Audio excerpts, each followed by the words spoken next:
2019년 봄, 경기도 가평. 오랫동안 비어있던 펜션 건물에 철거 작업이 시작되었습니다. 포클레인이 지하 보일러실 벽을 허무는 순간 인부들의 움직임이 일제히 멈췄습니다.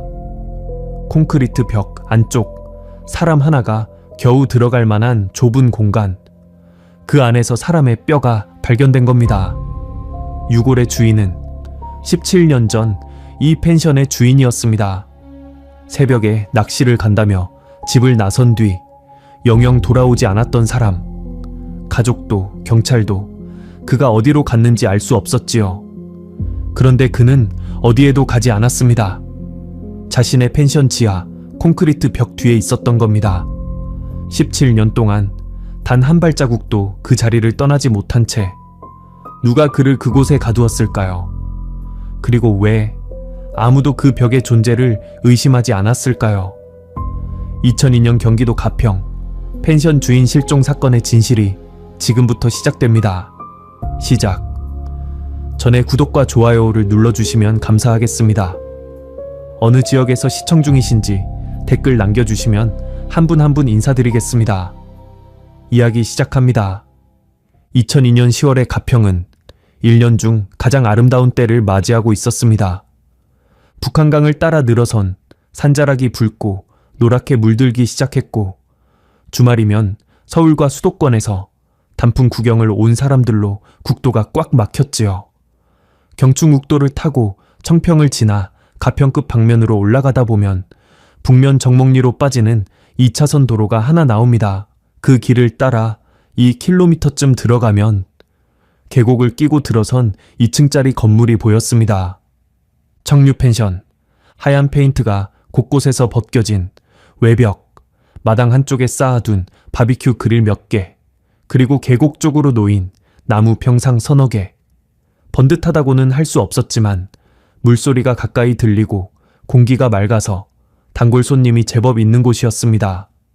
이 펜션의 주인이 박종태 씨였습니다. 박종태 씨는 원래 서울 사람이었습니다. 영등포에서 작은 인쇄소를 운영했지요. 명함, 전단지, 동네 가게 메뉴판 같은 것들을 찍어내는 소규모 업체였습니다. 아내 한미숙 씨와 함께 20년 넘게 그 일을 해왔고 딸 수진이를 대학까지 보낼 만큼은 벌었습니다. 크게 여유로운 살림은 아니었지만 부부는 성실했고 생활은 안정되어 있었지요. 그런데 98년 외환 위기가 닥쳤습니다. 거래처들이 줄줄이 부도를 냈고 밀린 외상값을 받을 길이 없었습니다. 인쇄 물량은 반 토막이 났지요. 버텨보려 했지만 99년 봄에 결국 인쇄소 문을 닫았습니다. 박종태 씨의 나이 49이었습니다. 쉰을 앞둔 나이에 빈손이 된 기분이 어땠을까요? 박종태 씨는 한동안 집에만 있었다고 합니다.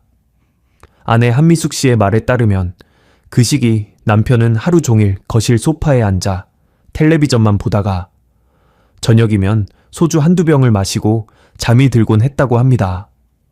그런 박종태 씨에게 연락을 해온 사람이 있었습니다. 대학 동기 최영수 씨였지요.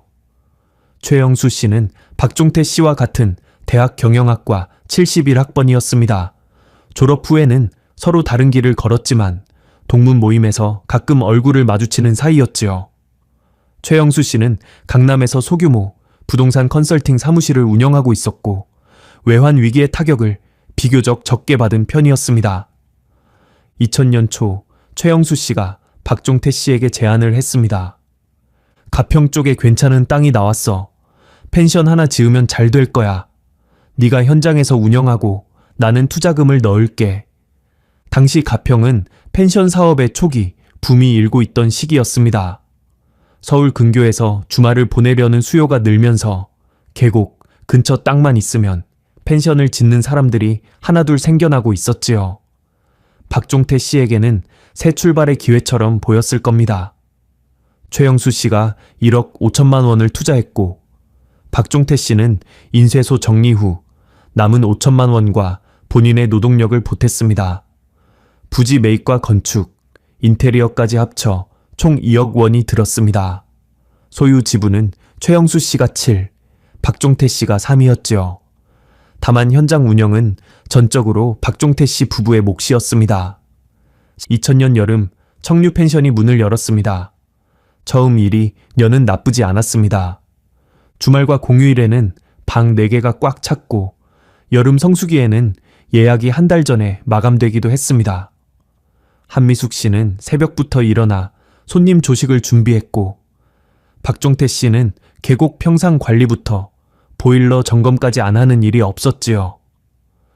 그러나 2002년에 접어들면서 상황이 달라지기 시작했습니다. 정목리 일대에만 새 펜션이 대여섯 곳이 들어섰습니다. 하나같이 청류 펜션보다 시설이 좋았지요. 에어컨이 되는 곳, 개별 바비큐장이 갖춰진 곳, 인터넷 예약이 가능한 곳. 청류 펜션의 손님은 눈에 띄게 줄었고 비수기에는 한 주 내내 빈방이 나는 날도 있었습니다. 문제는 돈이었습니다. 최영수 씨는 투자금에 대한 수익 배분을 기대하고 있었습니다. 그런데 매출이 줄면서 배분은커녕 운영비를 대기도 빠듯해진 거지요. 2002년 여름부터 최영수 씨의 전화가 잦아졌습니다. 종태야, 올해 정산은 어떻게 되는 거야? 조금만 기다려. 가을 성수기 지나면 좀 나아질 거야. 작년에도 그 얘기 했잖아. 한미숙 씨는 남편이 최영수 씨와 통화를 마친 뒤의 모습을 또렷이 기억하고 있었습니다.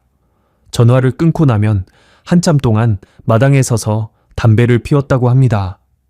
평소 하루에 반 갑도 안 피우던 사람이 그 무렵에는 한 갑을 넘기는 날이 많아졌다고요. 9월에 접어들자 최영수 씨의 요구는 더 구체적이 되었습니다. 연말까지 최소 3천만 원을 돌려받겠다. 그게 안 되면 펜션 지분을 재조정하든 건물을 팔든 방법을 찾아야 한다. 박종태 씨로서는 막막한 요구였지요. 이 와중에 박종태 씨는 지하 보일러실 확장 공사를 진행하고 있었습니다. 겨울 난방 효율을 높이기 위해 보일러를 교체하고 보일러실 공간을 넓히는 공사였습니다. 인근 소규모 건설업자에게 맡겼고 인부 선호 시 9월 중순부터 작업에 들어갔지요. 공사비 800만 원. 넉넉하지 않은 살림에 적지 않은 지출이었지만 겨울을 날려면 필요한 투자였습니다. 2002년 10월 11일 금요일 새벽 한미숙 씨는 현관 쪽에서 나는 소리에 잠이 깼습니다. 시계를 보니 새벽 5시 반쯤 되었더라고 합니다. 거실에 나가보니 남편이 잠바를 걸치고 신발을 신고 있었습니다. 어디 가요? 이 새벽에? 청평 저수지 쪽에 좀 다녀올게. 붕어가 잘 잡힌다더라고. 아침은요? 편의점에서 뭐 사 먹을게. 점심 전에는 올 거야. 박종태 씨는 평소에도 가끔 새벽 낚시를 나가곤 했기에 한미숙 씨는 크게 신경 쓰지 않았다고 합니다. 남편이 나간 뒤 다시 잠이 들었지요. 아침 9시쯤 일어나 보니 남편은 아직 돌아오지 않았습니다. 점심이 지나도 연락이 없었습니다. 오후 2시쯤 휴대전화에 전화를 걸었지만 전원이 꺼져 있었습니다.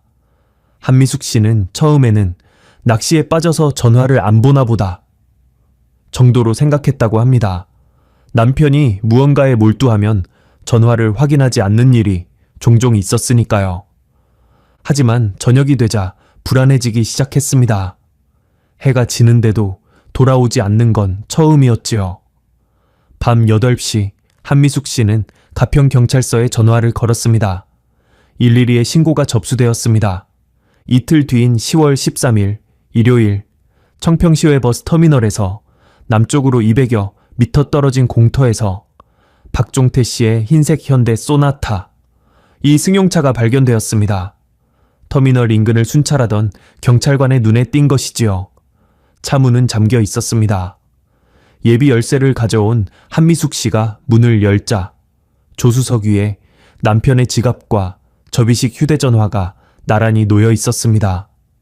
지갑 안에는 주민등록증, 신용카드 1장, 현금 4만 원이 그대로였습니다. 휴대전화는 배터리가 분리된 상태였지요. 트렁크를 열었습니다. 낚시 가방이 그대로 들어 있었습니다. 낚싯대 2대, 릴, 미끼통, 접이식 의자, 하나도 꺼낸 흔적이 없었습니다. 낚시를 간다고 나선 사람이 낚싯대를 한 번도 꺼내지 않은 겁니다. 한미숙 씨는 그 자리에서 다리에 힘이 풀렸다고 합니다. 그때 알았어요. 뭔가 잘못되었다는 걸. 나중에 그녀가 수사관에게 한 말입니다. 경찰은 청평터미널 주변에 대한 탐문 수사에 들어갔습니다. 터미널 매표소 직원, 인근 슈퍼마켓 주인, 식당 종업원, 노점상. 박종태 씨의 사진을 들고 한 사람 한 사람 물어보았지만 그를 보았다는 사람은 아무도 없었습니다. 10월 11일 새벽에서 아침 사이 이 공터에 흰색 소나타가 주차되는 것을 본 사람도 없었고요. 당시 청평터미널 일대에는 방범용 폐쇄회로 촬영 장치가 설치되어 있지 않았습니다. 터미널 건물 내부에도 주변 도로에도 없었지요. 2002년 가평군 북면의 현실이 그러했습니다. 서울 시내 주요 도로에도 촬영 장치가 본격적으로 깔리기 시작한 게 2003년 이후의 일이니까요. 수사의 가장 기본적인 단서, 즉 영상 기록이 아예 존재하지 않았던 겁니다. 경찰은 수색 범위를 넓혔습니다. 청평 저수지 주변, 북한 강변, 인근 야산과 계곡을 샅샅이 뒤졌습니다. 산악구조대까지 투입되었지만 박종태 씨의 흔적은 어디에서도 나오지 않았습니다. 통장 거래 내역도 확인했습니다. 실종 이후 박종태 씨 명의의 계좌에서는 단 한 건의 인출도 이루어지지 않았습니다. 신용카드 사용 내역도 전무했지요. 만약 살아있다면 돈 한 푼 쓰지 않고 어딘가에 숨어 있다는 뜻이었습니다. 하지만 지갑도 전화기도 차도 두고 간 사람이 어떻게 생활할 수 있겠습니까?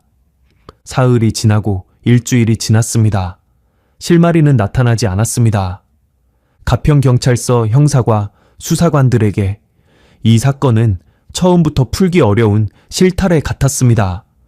가출인지 자살인지 사고인지 아니면 누군가의 범행인지 어떤 방향으로도 결정적 증거가 없었지요. 다만 한 가지 수사관들의 마음 한쪽에 걸리는 것이 있었습니다. 낚시를 간다면서 낚싯대를 꺼내지 않은 점, 지갑과 전화기를 차 안에 남기고 사라진 점, 그리고 차가 발견된 곳이 펜션에서 청평 저수지로 가는 길목이 아니라 시외버스터미널 근처였다는 점. 누군가 일부러 그렇게 꾸며놓은 것은 아닐까? 이 사람은 정말 이 차를 직접 몰고 온 걸까? 의문은 있었지만 그것을 뒷받침할 증거는 없었습니다. 당시로서는 그랬습니다. 정목리 계곡에는 10월에 찬바람이 불기 시작했고 청류 펜션의 불은 여전히 켜져 있었습니다. 한미숙 씨는 혼자서 남은 예약 손님들을 맞으며 남편이 돌아오기를 기다렸습니다. 하지만 박종태 씨는 돌아오지 않았습니다. 그해 가을에도 그 다음 해에도 그리고 그 뒤로도 오랫동안 돌아오지 않았습니다. 박종태 씨의 실종 신고가 접수된 뒤 가평경찰서 형사과에는 전담 수사관 2명이 배치되었습니다. 강반장이라 불리던 강동식 경위와 그보다 10살쯤 어린 후배 이정호 경사, 강경위는 가평경찰서에서 15년 넘게 근무한 베테랑이었고 이 경사는 수원에서 전입한 지 2년째 되는 젊은 수사관이었지요. 두 사람은 사건 접수 직후부터 4가지 가능성을 모두 열어두고 수사를 시작했습니다. 자발적 가출, 자살, 사고사, 그리고 타살. 가장 먼저 조사 대상이 된 사람은 당연히 아내 한미숙 씨였습니다. 실종 사건에서 배우자는 언제나 첫 번째 조사 대상이지요. 한미숙 씨는 경찰서에 2차례 출석하여 조사를 받았습니다. 그녀의 진술은 일관되었습니다. 10월 11일 새벽 5시 반경 남편이 낚시를 간다며 집을 나섰다. 자신은 현관에서 잠깐 인사를 나눈 뒤 다시 잠이 들었다.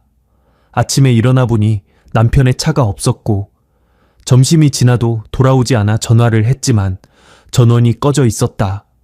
저녁이 되어 신고했다. 강동식 경위는 한미숙 씨에게 남편의 평소 상태에 대해 물었습니다. 남편분이 최근에 힘들어하신 부분이 있었습니까? 투자금 문제로 스트레스를 많이 받으셨어요. 최영수 씨가 자꾸 돈 얘기를 하니까. 혹시 극단적인 말씀을 하신 적은요? 아니요. 그런 말은 한 번도 안 하셨어요. 다만 요즘 잠을 잘 못 주무시긴 했어요. 한미숙 씨의 진술에서 특별히 모순되는 부분은 발견되지 않았습니다.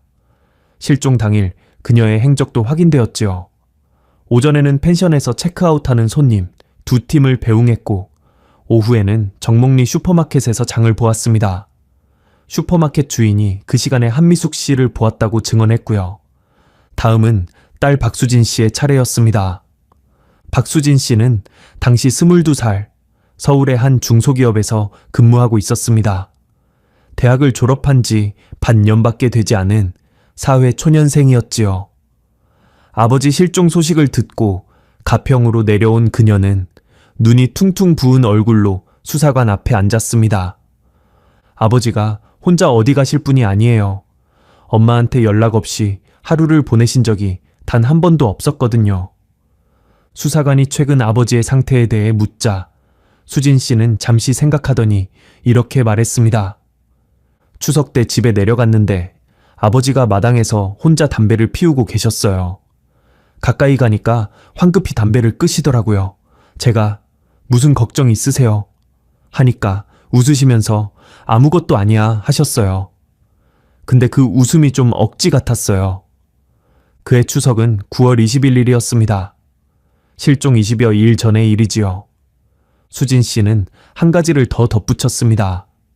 아버지가 추석 연휴 마지막 날 저한테 그러셨어요.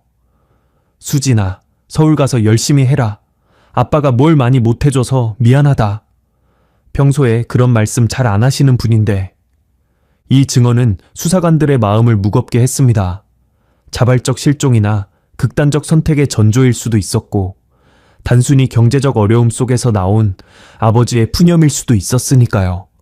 수사의 초점은 자연스럽게 최영수 씨에게로 향했습니다. 최영수 씨는 서울 강남구 역삼동에 대형 부동산 컨설팅이라는 사무실을 운영하고 있었습니다. 직원 3명의 소규모 업체였지요. 경찰의 출석 요구에 그는 순순히 응했습니다. 가평경찰서까지 직접 차를 몰고 왔고 수사관들 앞에서 차분하게 답변했습니다. 종태와는 71년도에 학교 들어가면서 만났습니다. 30년 넘은 친구지요. 강동식 경위가 투자금 문제를 꺼내자 최영수 씨는 고개를 끄덕이며 말했습니다. 솔직히 서운한 건 있었습니다. 1억 5천을 넣었는데 3년이 다 되도록 배당금커녕 원금도 못 건드리고 있었으니까요. 하지만 그건 사업이 안 된 거지. 종태 잘못은 아니지 않습니까? 오래된 친구 사이에 돈 문제로 사이가 틀어지면 안 된다는 건 나도 알고 있었어요. 최근에 박종태 씨와 다투신 적 있습니까? 다퉜다기보다는 전화로 좀 세게 얘기한 적은 있습니다. 연말까지 3천만 원이라도 돌려달라고 했거든요. 종태가 곤란해하는 건 알았지만 나도 자금 사정이 여유롭지 않았으니까. 실종 전날 10월 10일 밤에 어디 계셨습니까? 서울에 있었습니다. 역삼동 사무실에서 오후 6시까지 일했고 저녁에는 거래처 사장님 2분과 논현동에서 회식을 했습니다. 경찰은 최영수 씨의 알리바이를 확인했습니다. 사무실 직원이 그날 최영수 씨가 6시경 퇴근한 것을 기억했고 회식 장소인 논현동 한식당 고향집이 사장도 최영수 씨 일행이 저녁 7시쯤 와서 10시 반쯤 나간 것을 확인해 주었습니다. 회식에 함께한 거래처 관계자 2명도 같은 내용을 진술했고요. 강동식 경위는 내심 아쉬웠습니다. 투자금 갈등이라는 명확한 동기가 있는 인물인데 알리바이가 너무 깔끔했던 거지요. 물론 알리바이가 있다고 해서 완전히 배제할 수는 없었습니다. 10시 반에 논현동에서 회식이 끝났다면 자정 무렵에는 가평에 도착할 수 있었으니까요. 하지만 그 이후의 행적을 추적할 방법이 없었습니다.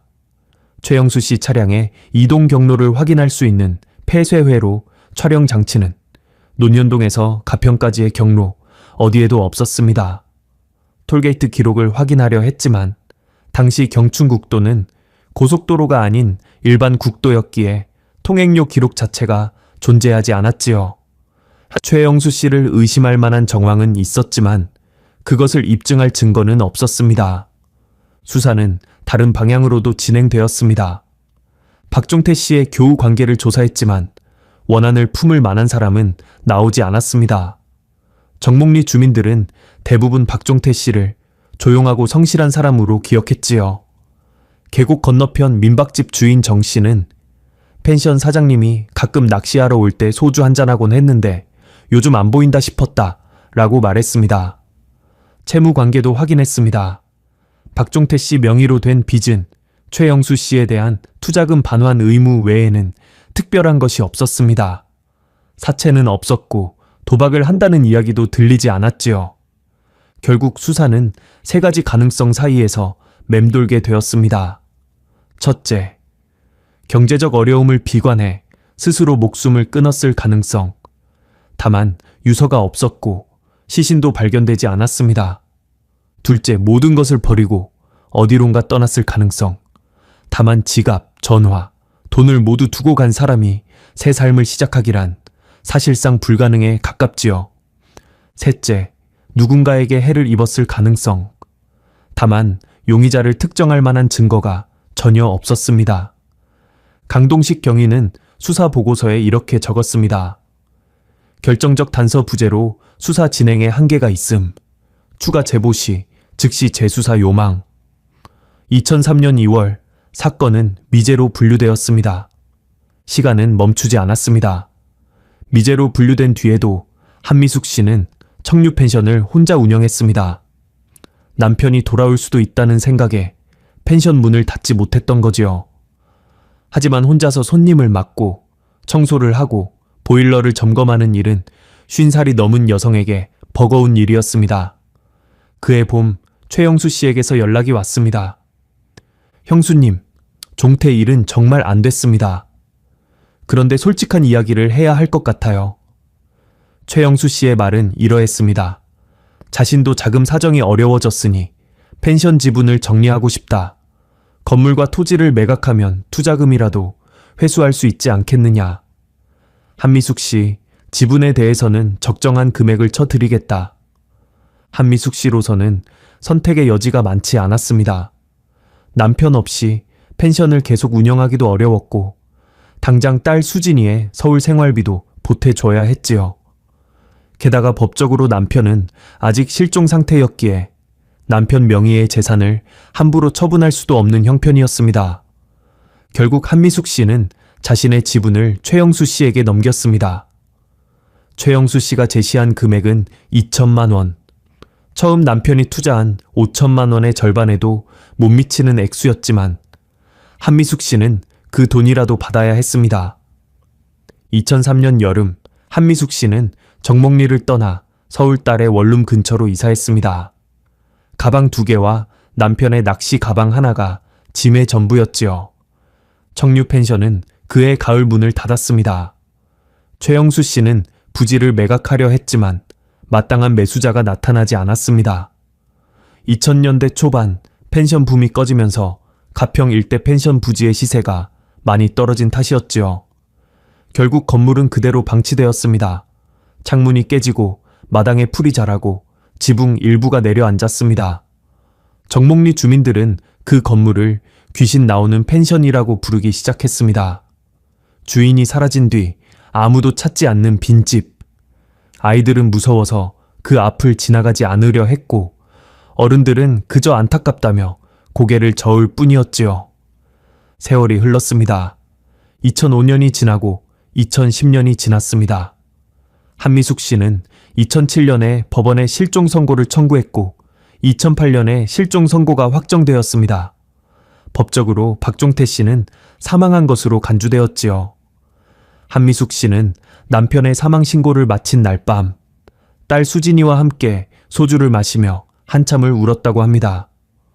아버지가 살아있든 돌아가셨든 어딘가에는 계시잖아. 그런데 그 어딘가를 모르겠는 게 제일 힘들었어. 수진 씨가 훗날 수사관에게 한 말입니다. 그렇게 17년이 흘렀습니다. 아무도 그 펜션을 기억하지 않게 되었고 아무도 박종태 씨의 이름을 입에 올리지 않게 되었습니다. 정목리 계곡은 여전히 맑은 물이 흘렀고 폐허가 된 건물 위로는 해마다 담쟁이가 조금씩 올라갔지요. 그 건물의 지하, 콘크리트 벽 뒤에 무엇이 있는지는 아무도 몰랐습니다. 아직은 2019년 4월 경기도 가평군 북면 정목리, 봄비가 며칠째 내리다 그친 어느 아침이었습니다. 계곡물이 불어 콸콸 소리를 내고 산자락 곳곳에 연두빛 새순이 올라오고 있었지요. 정목리는 예전과 크게 달라지지 않은 듯 보였지만 한 가지 변화가 있었습니다. 마을 초입에서 계곡 쪽으로 들어가는 길목에 커다란 현수막이 걸려 있었던 겁니다. 정목리 관광휴양단지 조성사업, 가평군. 가평군이 북면 일대를 관광개발구역으로 지정하면서 오래된 건물들을 정리하고 새로운 시설을 유치하는 사업이 시작된 것이었습니다. 이 과정에서 16년째 방치되어 있던 청류 펜션 부지가 매각 대상에 올랐지요. 부지의 소유자는 여전히 최영수 씨였습니다. 그는 2018년 말 한 건설업체에 부지를 3억 원에 매각했습니다. 2000년에 2억 원을 들여 지은 펜션이니 토지값 상승분을 고려하면 크게 남는 장사는 아니었지요. 하지만 16년 동안 세금만 내고 방치해 온 부지를 정리했으니 최영수 씨로서는 짐을 덜어낸 셈이었습니다. 새 소유자인 건설업체는 기존 건물을 철거하고 그 자리에 새 펜션 단지를 지을 계획이었습니다. 철거 작업은 2019년 4월 중순에 시작되었습니다. 철거 현장에는 포클레인 한 대와 인부 5명이 투입되었습니다. 지상 2층 구조물은 이틀 만에 허물어졌습니다. 오래된 건물이라 골조가 약해 포클레인이 한두 번 밀어붙이면 벽이 와르르 무너져 내렸지요. 문제는 지하 구조물이었습니다. 보일러실이 있던 지하 공간은 콘크리트 기초가 단단해서 해체에 시간이 더 걸렸습니다. 4월 18일 목요일 오전, 인부 김태수 씨가 지하 보일러실 뒤편 벽을 깨뜨리는 작업을 하고 있었습니다. 전동 해머로 콘크리트를 쪼개는 단순한 작업이었지요. 그런데 벽을 한참 깨다 보니 이상한 점을 발견했습니다. 벽이 이중으로 되어 있더라고요. 김태수 씨는 나중에 경찰에게 이렇게 진술했습니다. 보일러실 본래 벽 앞에 30cm쯤 강역을 두고 또 하나의 콘크리트 벽이 세워져 있었다는 겁니다. 설계 도면에는 없는 벽이었지요. 김 씨는 처음에는 보수 과정에서 덧댄 보강벽이려니 생각하고 작업을 계속했습니다. 앞쪽 벽을 허물자 안쪽 공간이 드러났습니다. 폭약 70cm, 높이 약 1m, 50cm, 깊이 약 80cm. 사람 하나가 웅크리고 들어갈 수 있을 정도의 좁은 공간이었습니다. 그리고 그 안에 무언가가 있었습니다. 김태수 씨는 처음에 그것이 뭔지 알아보지 못했다고 합니다. 어두운 공간 안에 누렇고 검은 것들이 쌓여 있었는데 먼지와 잔해에 뒤덮여 형체를 알기 어려웠지요. 손전등을 비춰보았습니다. 뼈였습니다. 김태수 씨는 뒤로 물러섰습니다. 동료 인부들을 불렀고 현장 소장이 확인한 뒤 즉시 112에 신고했습니다. 오전 11시 45분이었습니다. 가평경찰서 소속 순찰차가 가장 먼저 도착했고 30여 분 뒤 경기 남북영찰청 과학수사대 차량 2대가 현장에 들어섰습니다. 현장은 즉시 통제되었습니다. 노란 폴리스라인이 철거 현장 전체를 둘러쌌고 인부들은 바깥으로 대피했습니다. 감식 반원들은 흰색 방호복을 입고 지하로 내려갔지요. 콘크리트 벽 안쪽 공간에서 발견된 유골은 한 사람의 것이었습니다. 성인 남성으로 추정되었고 유골의 상태로 보아 사망 후 10년 이상이 경과한 것으로 판단되었습니다. 유골은 바닥에 옆으로 누운 자세로 발견되었는데 좁은 공간 안에서 웅크린 채 그대로 굳어진 형태였지요. 유골 주변에서는 몇 가지 물품이 함께 발견되었습니다. 사가서 갈색으로 변한 옷감 조각. 면 소재로 추정되었으나 원래 색상이나 형태는 알아보기 어려운 상태였습니다. 허리 부분에서 가죽 벨트에 잔해가 나왔고 벨트 버클은 녹이 슬었지만 형태가 남아 있었습니다. 그리고 왼쪽 손목 부근에서 금속 시계가 하나 발견되었습니다. 시계는 심하게 부식되어 있었지만 뒷면에 새겨진 글자를 겨우 판독할 수 있었습니다. 카시오. 국산 브랜드도 고급 브랜드도 아닌 어디에서나 흔히 볼 수 있는 시계였습니다. 경기 남북영찰청 과학수사대는 유고를 수습하여 국립과학수사연구원으로 이송했습니다. 동시에 수사관들은 이 건물의 이력을 조사하기 시작했습니다. 가평군청 건축과에서 건축물 대장을 확보했고 등기부 등본을 열람했지요. 그 과정에서 이 건물이 과거 청류펜션이라는 이름의 숙박시설이었다는 사실이 확인되었습니다. 청류펜션. 수사관 중 한 명이 그 이름에 반응했습니다. 경기 남북영찰청 강력범죄수사대 소속 오민자의 경감이었습니다. 그는 2000년대 초반 가평경찰서에서 근무한 적이 있는 사람이었지요. 잠깐, 청류펜션이면 2002년에 주인이 실종된 그 펜션 아닙니까? 오, 경감의 기억이 맞았습니다. 미제 사건 데이터베이스를 조회하자 2002년 10월 박종태 실종 사건 기록이 나왔습니다. 사건 번호, 접수 일자, 당시 수사관 이름, 그리고 미제 분류 도장이 찍힌 종결 보고서까지. 수사팀의 분위기가 단번에 달라졌습니다. 유골이 박종태 씨일 가능성이 높습니다. 신원 확인부터 합시다. 유전자 감식을 위해서는 유골과 대조할 수 있는 가족의 시료가 필요했습니다. 아내 한미숙 씨의 유전자로는 신원을 확인할 수 없습니다. 부부는 혈연관계가 아니기 때문이지요.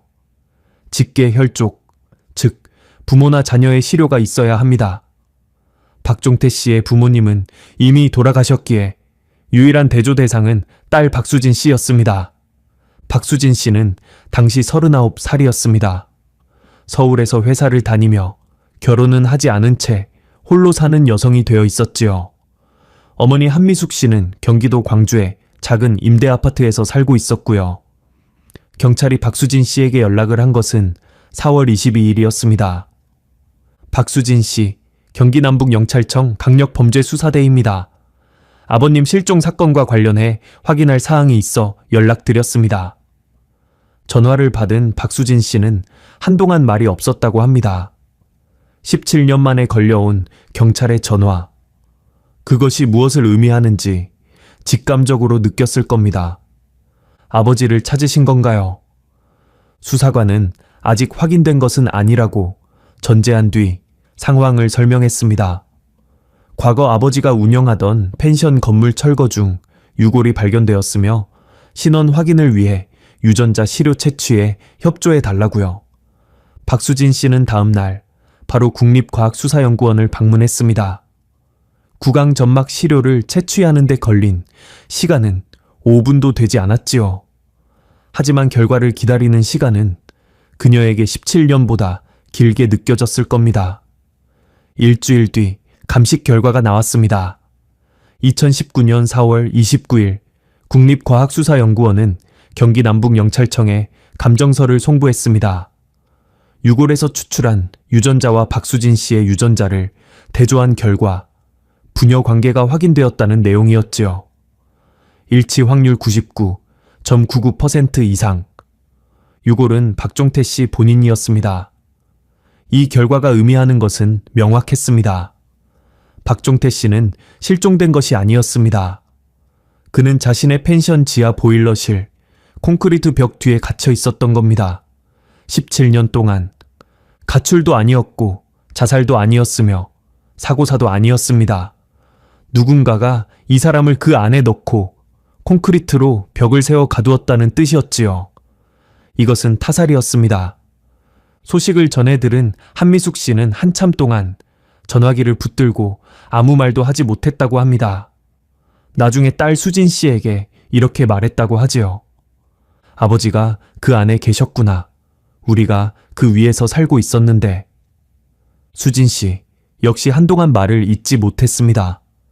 실종 직후 몇 년간은 아버지가 살아서 돌아올 거라 믿었고 실종 선고 이후에는 어딘가에서 돌아가셨을 거라 생각하며 마음을 접으려 애썼는데 아버지는 그 어디에도 가지 않았던 겁니다. 가족이 매일 밤 잠들던 건물의 바로 아래 콘크리트 벽 하나를 사이에 두고 계셨던 것이지요. 어떤 인간이 이런 짓을 할 수 있는 거예요. 수진 씨의 목소리에는 슬픔보다 분노가 더 짙었다고 당시 수사관은 기억하고 있습니다. 경기 남북영찰청은 즉시 미제 사건 재수사를 결정했습니다. 2002년 박종태 실종 사건은 이제 실종이 아닌 살인으로 사건 성격이 바뀌었습니다. 강력범죄수사대 오민재의 경감을 팀장으로 수사관 4명이 전담 수사팀에 배치되었지요. 17년이라는 시간이 흘렀지만 다행히 살인죄에는 공소시효가 적용되지 않았습니다. 2015년 형사소송법 개정으로 살인사건의 공소시효가 폐지된 덕분이었지요. 범인이 누구든 지금이라도 반드시 법의 심판을 받게 할 수 있었습니다. 수사팀은 17년 전의 기록을 모두 꺼내놓았습니다. 실종 신고서, 진술조서, 수색보고서, 차량 발견 기록, 그리고 한 가지, 당시 수사에서 깊이 파고들지 못했던 부분에 눈길이 멈추었습니다. 지하 보일러실 확장 공사. 2002년 9월에 진행된 그 공사의 기록이 이제야 전혀 다른 의미로 읽히기 시작한 겁니다. 17년 전 그 벽을 세운 사람은 누구인가? 답을 찾기 위한 재수사가 지금부터 본격적으로 시작되려 하고 있었습니다. 재수사의 출발점은 콘크리트 벽이었습니다. 경기 남북영찰청 미제사건 전담 수사팀 팀장 오민자의 경감은 첫 번째 회의에서 수사관들에게 이렇게 말했습니다. 유골이 콘크리트 벽 뒤에 있었다는 건 누군가가 그 벽을 세웠다는 뜻입니다. 벽을 세운 사람을 찾으면 범인을 찾는 겁니다. 단순하지만 명확한 방향이었지요. 수사팀은 3갈래로 나누어 움직이기 시작했습니다. 첫째, 2002년 보일러실 확장 공사의 기록을 추적한다. 둘째, 유골의 정밀 부검을 통해 사인을 확인한다. 셋째, 실종 전후 관련 인물들의 재산 변동과 행적을 재조사한다. 가평군청 건축가에서 확보한 자료는 생각보다 자세했습니다. 2002년 9월 청류펜션 명의로 지하 보일러실 증축 및 설비 교체 공사가 신고되어 있었습니다. 시공업체는 북명언설이라는 인근의 소규모 건설업체였고 공사 기간은 9월 16일부터 9월 28일까지 약 2주간으로 기록되어 있었지요. 북명언설은 이미 2010년에 폐업한 상태였습니다. 대표였던 김판수 씨도 2016년에 지병으로 세상을 떠났고요. 하지만 수사팀은 당시 공사에 참여한 인부들의 명단을 찾아내야 했습니다. 이 부분에서 운이 따랐습니다. 북명언설의 폐업 후 서류 일부가 가평군 소재 세무사 사무실에 보관되어 있었던 겁니다. 세무신고를 위해 맡겨둔 서류 상자 안에 2002년 9월분 일용직 노무자 신고 내역이 있었지요. 거기에 이름 4개가 적혀 있었습니다. 윤재호, 박성길, 이창수, 김동환. 수사팀은 4사람의 소재를 추적하기 시작했습니다. 4명 중 2명은 이미 세상을 떠난 뒤였습니다. 박성길 씨는 2011년 교통사고로 사망했고 김동환 씨는 2017년 암으로 세상을 떠났습니다. 이창수 씨는 2014년에 강원도 원주로 이사한 기록이 있었지만 이후 행적이 확인되지 않았습니다. 주민등록상 주소지를 방문했지만 이미 이사한 뒤였고 연락처도 끊긴 상태였지요. 그러나 한 사람이 남아 있었습니다. 윤재호 씨, 2019년 당시 67살, 경기도 양평군에서 거주하고 있었습니다. 수사관 2명이 양평으로 향한 것은 5월 초순이었습니다. 윤재호 씨는 양평급 외곽의 작은 주택에서 아내와 단둘이 살고 있었지요. 건설 현장 일을 그만둔 지 오래되었고 무릎이 좋지 않아 집 근처 텃밭만 돌보며 지내는 노인이었습니다. 수사관이 신분을 밝히고 2002년 가평 청류펜션 공사에 대해 물었을 때 윤재호 씨는 잠시 먼 곳을 바라보더니 천천히 고개를 끄덕였습니다. 기억합니다. 그 펜션 공사 잊을 수가 없지요. 윤재호 씨의 기억은 놀라울 만큼 선명했습니다. 9월 중순쯤 시작했어요.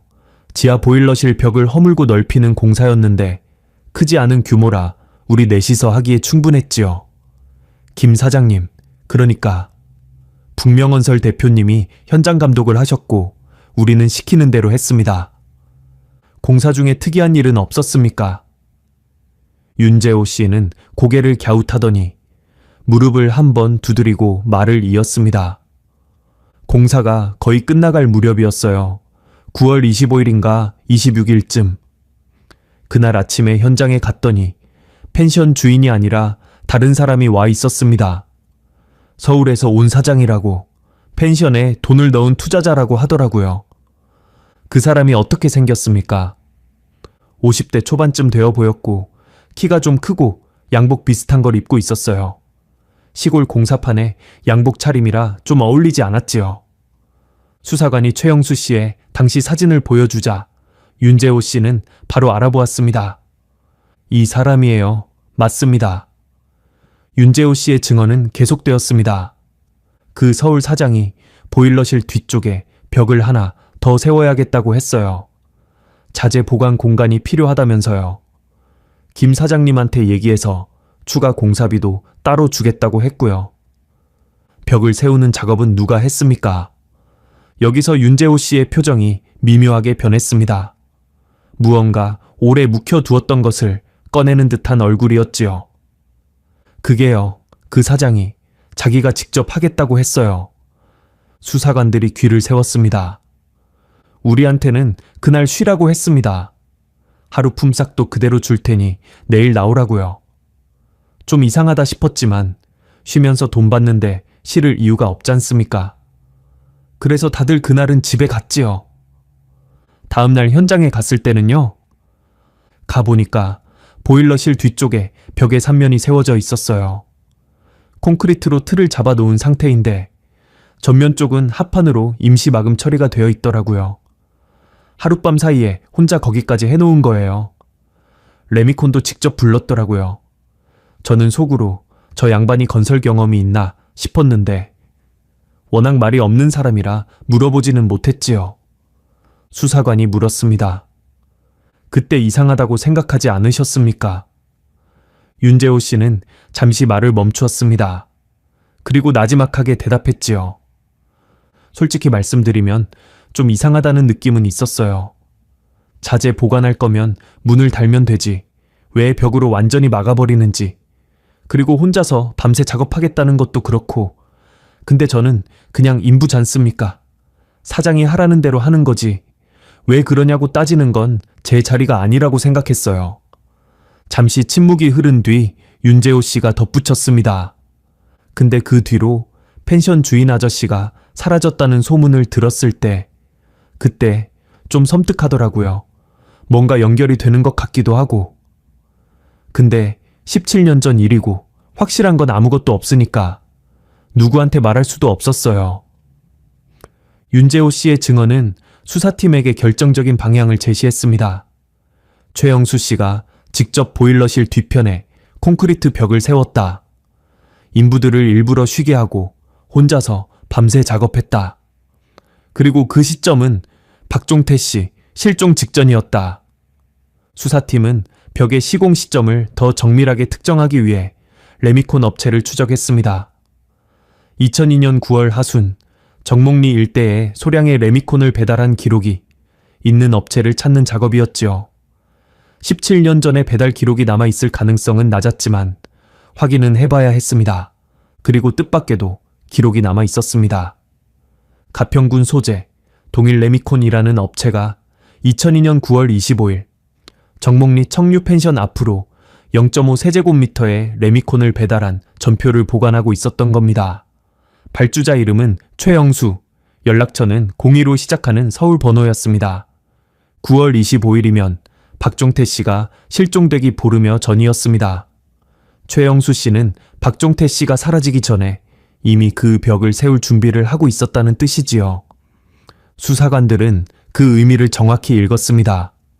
이것은 충동적인 범행이 아닐 수 있다. 사전에 계획된 것일 가능성이 있다. 수사의 두 번째 갈래도 중요한 결과를 내놓았습니다. 국립과학수사연구원의 유골 정밀 감정보고서가 도착한 것은 5월 중순이었습니다.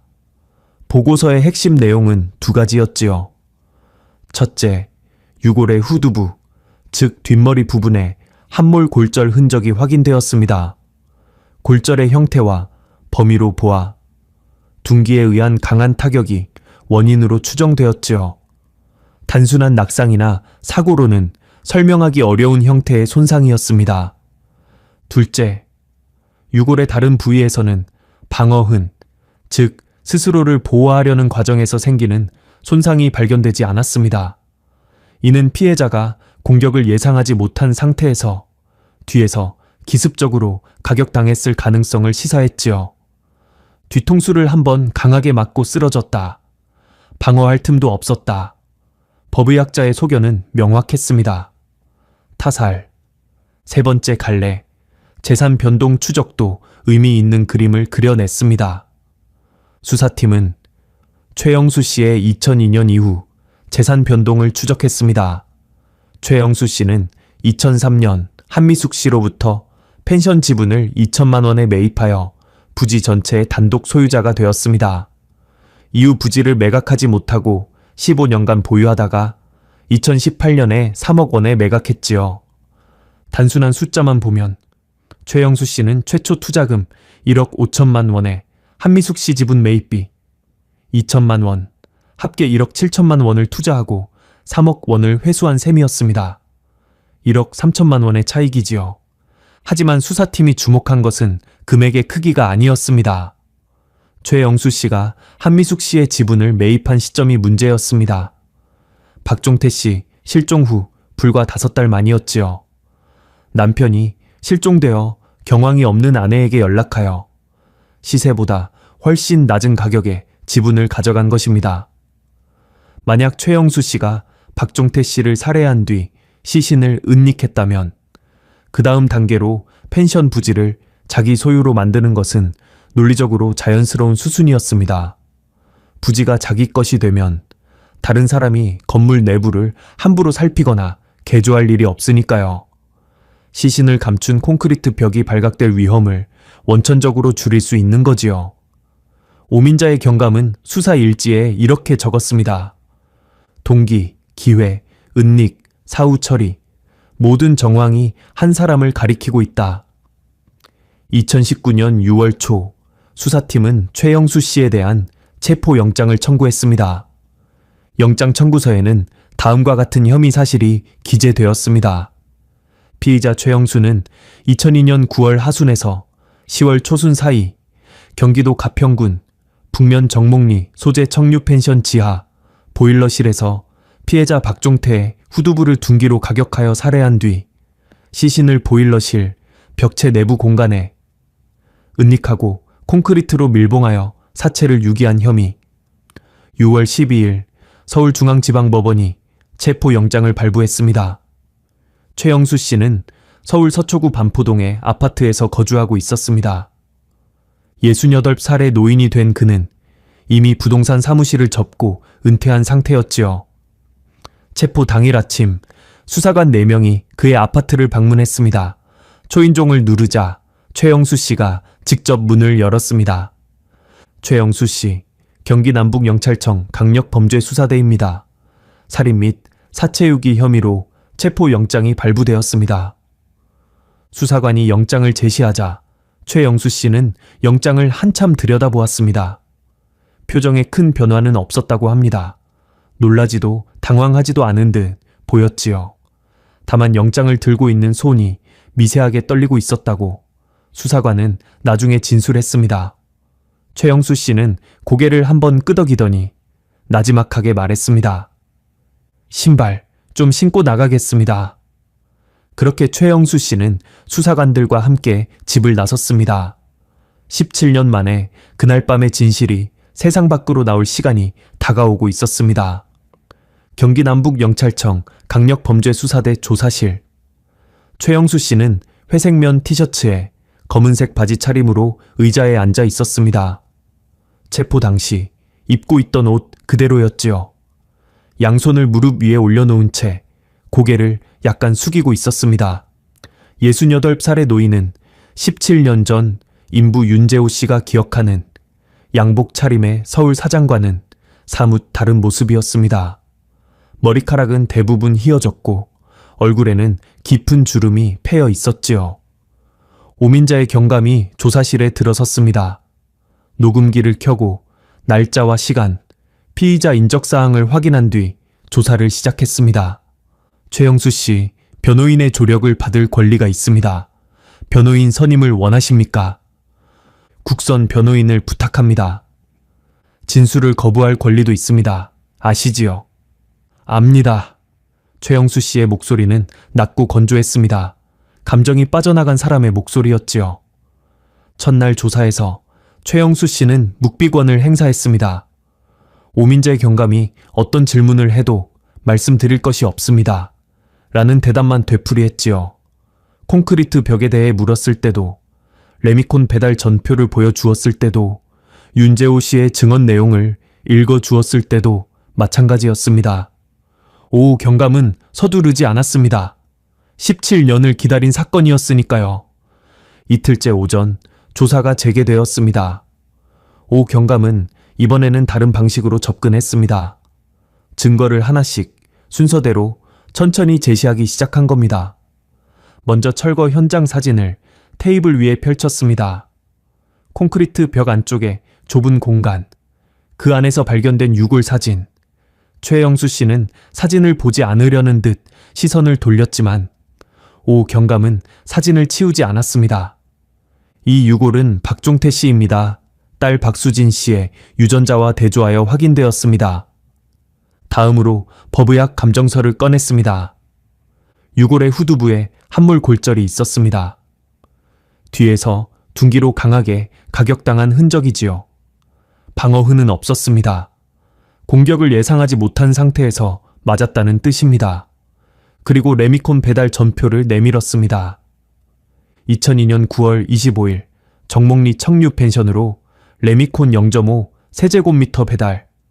발주자 이름 최영수, 연락처 02로 시작하는 서울 번호. 최영수 씨, 이 번호가 당시 사무실 전화번호와 일치합니다. 마지막으로 윤재호 씨의 진술 조서 사본을 보여주었습니다. 당시 공사에 참여했던 인부 윤재호 씨가 기억하고 있습니다. 최영수 씨가 직접 현장에 나와서 인부들을 쉬게 한 뒤 혼자서 밤새 벽을 세웠다고요. 조사실에 긴 침묵이 흘렀습니다.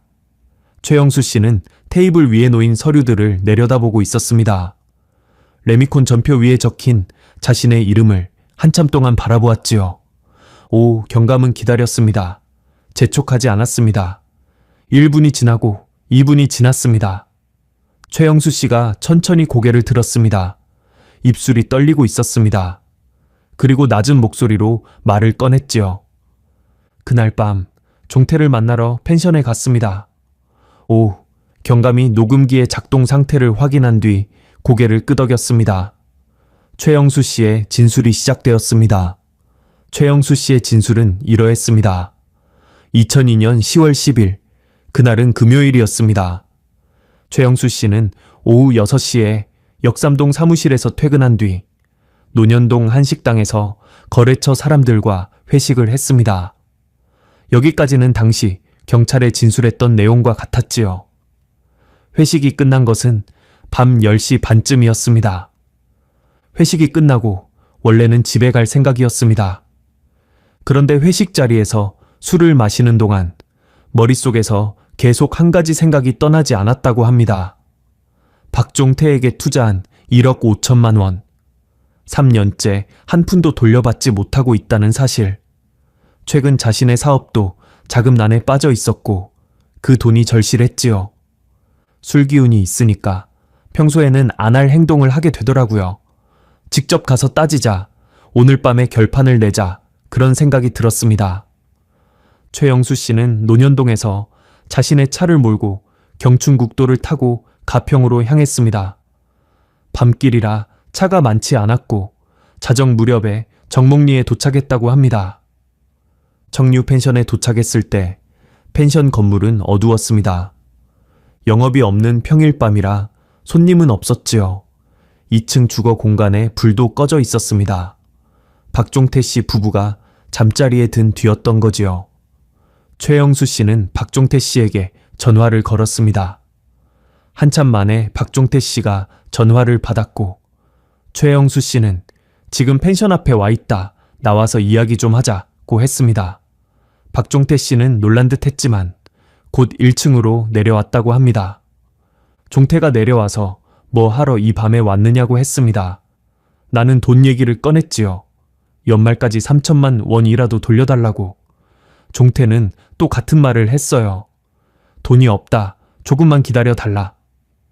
두 사람은 1층 로비에서 말다툼을 시작했고 목소리가 점점 높아졌습니다. 최영수 씨는 당시 자신이 상당히 취해 있었다고 진술했지요. 내가 소리를 질렀습니다. 30년 넘은 친구 사이에 이게 뭐 하는 짓이냐? 내 돈 먹고 이렇게 나오는 거냐? 종태도 화를 냈어요. 네가 하라는 대로 다 했는데 뭐가 불만이냐? 펜션이 안 되는 건 내 잘못이 아니지 않느냐?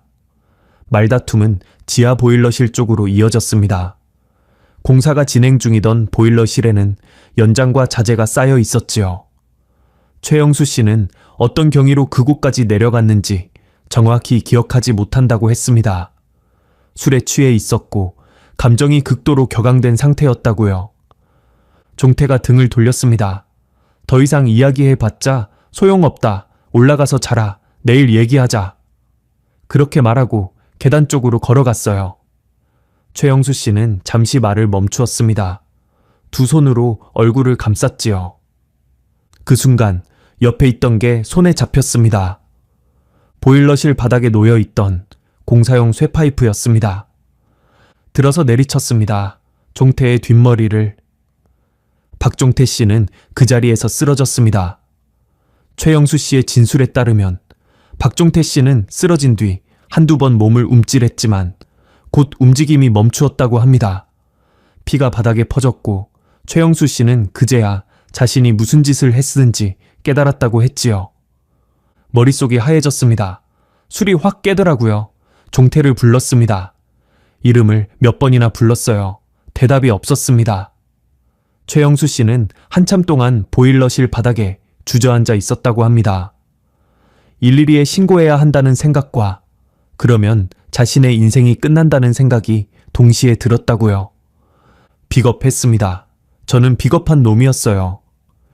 최영수 씨는 신고 대신 시신을 감추기로 했습니다. 보일러실에는 공사 중인 자재가 잔뜩 쌓여 있었지요. 시멘트 포대, 모래, 자갈, 거푸지병 합판. 공사가 거의 마무리 단계였기에 남은 자재가 상당했습니다. 그리고 며칠 전 최영수 씨가 직접 지시하여 보일러실 뒤편에 콘크리트 벽을 세울 준비를 해둔 상태였지요.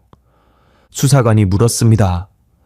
그러면 벽을 세울 준비는 범행 이전에 이미 해놓으셨던 겁니까? 최영수 씨는 고개를 저었습니다. 아닙니다. 그건 원래 정말로 자재 보관용으로 생각했던 겁니다. 종태가 보일러실 공사를 한다기에 이왕이면 공간을 하나 더 만들어 두면 쓸모가 있겠다 싶어서 그게 결과적으로 그 밤에 이용하게 된 거지요. 이 부분에 대해 수사팀은 최영수 씨의 말을 전부 믿지는 않았습니다. 레미콘을 사전에 발주하고 인부들을 쉬게 하고 혼자서 밤새 작업한 정황은 충동적인 판단치고는 지나치게 체계적이었으니까요. 다만 사전 계획 여부를 입증할 직접적 증거는 부족했기에 수사팀은 이 부분을 검찰 판단에 넘기기로 했습니다. 최영수 씨의 진술은 그날 밤 이후의 행적으로 이어졌습니다. 박종태 씨의 시신을 보일러실 뒤편 공간에 넣고 남아있던 시멘트와 모래로 콘크리트를 개어 벽을 밀봉했습니다. 새벽까지 작업이 걸렸지요. 보일러실 바닥의 핏자국은 물과 세제로 씻어냈고 쇠파이프는 건물 뒤편 계곡에 던져버렸다고 합니다. 동이 트기 전 최영수 씨는 박종태 씨의 승용차를 몰고 정목리를 빠져나왔습니다. 행선지는 청평시외 버스터미널 인근이었지요. 종태가 스스로 어디론가 떠난 것처럼 보이게 하고 싶었습니다. 차를 터미널 근처에 세워두면 버스를 타고 먼 곳으로 간 것처럼 보이지 않겠습니까? 조수석에 박종태 씨의 지갑과 휴대전화를 올려놓았습니다. 휴대전화는 배터리를 분리해 두었지요.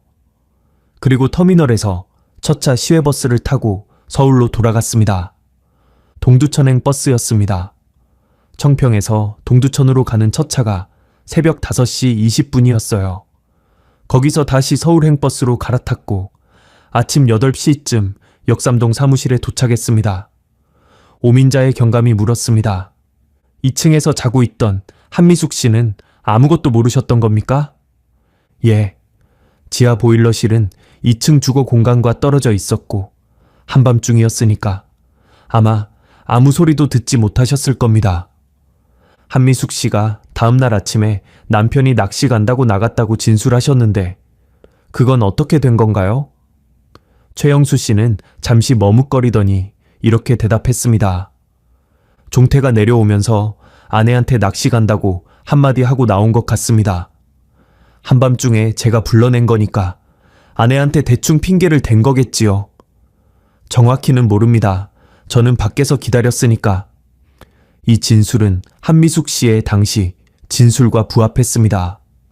한미숙 씨는 새벽에 남편이 현관을 나서는 소리에 잠이 깼다고 했지요. 박종태 씨는 아내에게 낚시 간다는 말을 남기고 1층으로 내려갔고 거기서 최영수 씨와 마주친 것이었습니다. 다만 한 가지 의문이 남았습니다. 트렁크에 실려 있던 낚시 가방은 어떻게 된 것인가? 최영수 씨는 이렇게 설명했습니다. 종태차, 트렁크에 원래 낚시 장비가 실려 있었어요. 종태가 항상 차에 넣어 다녔거든요. 시간 나면 바로 낚시 갈 수 있게. 그래서 제가 따로 손댈 필요가 없었습니다. 차를 그대로 몰고 가서 세워두면 낚시 가다가 사라진 것처럼 보이는 거지요. 최영수 씨의 자백이 이어지는 동안 조사실 밖에서는 수사관들이 진술의 신빙성을 하나하나 대조하고 있었습니다. 10월 10일 새벽에 박종태 씨의 휴대전화가 꺼진 시점. 기지국 기록은 17년이 지나 이미 폐기된 상태였지만 한미숙 씨가 오후 2시경 전화했을 때 이미 전원이 꺼져 있었다는 진술과 부합했습니다. 차량이 발견된 위치, 청평터미널 인근 공터, 정목리에서 약 20분 거리, 새벽에 차를 몰고 이동하기에 무리가 없는 거리였지요. 동두천행 시외버스 첫 차 시간. 2002년 당시 시간표를 확인하기는 어려웠지만 현재도 청평에서 동두천 방면 시외버스가 새벽 5시대에 운행하고 있었고 2000년대 초반에도 비슷한 노선이 있었던 것으로 파악되었습니다. 모든 진술이 기존 증거 및 정황과 모순 없이 맞아떨어졌습니다. 진술을 마친 최영수 씨는 오민자의 경감에게 한마디를 덧붙였습니다. 17년 동안 하루도 편한 날이 없었습니다. 오 경감은 아무 말 없이 그를 바라보았습니다. 종태 얼굴이 자꾸 보였어요. 잠들기 전에, 밥 먹을 때, 길을 걷다가도. 보일러실에서 등을 돌리고 걸어가던 뒷모습이 계속 떠올랐습니다. 누군가 그 벽을 허물 날이 올 거라는 걸 저도 알고 있었어요. 이렇게 늦을 줄은 몰랐지만. 오 경감이 물었습니다. 그러면 왜 자수하지 않으셨습니까? 최영수 씨는 한참 동안 대답하지 못했습니다. 그러다 아주 작은 목소리로 말했지요. 무서웠습니다.